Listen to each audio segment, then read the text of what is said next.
Lahore high court में मरियम नवाज की passport वापसी की दरख्वास्त पर समाअत। 2 रुकनी बेंच के रुकन जस्टिस अनवारुल हक ने समाअत करने से माजरत कर ली।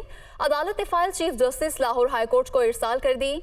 चौधरी शुगर मिल्स का रेफरेंस अभी दायर नहीं हुआ। दरख्वास्त गुजार की जानिब से मौकिफ अपनाया गया है। इस पर बात करेंगे नुमाइंदा दुनिया न्यूज मोहम्मद अशफाक हमारे साथ मौजूद हैं। जी मोहम्मद अशफाक, बताइएगा। लाहौर हाईकोर्ट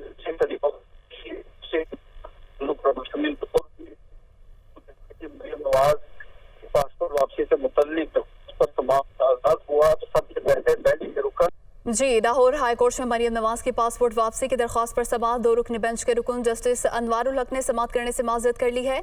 अदालत ने file chief justice Lahore high court को इरसाल कर दी। दरख्वास्त गुजार की जानिब से मौकिफ ये अपनाया गया है कि चौधरी शुगर मिल्स का रेफरेंस अभी दायर नहीं हुआ।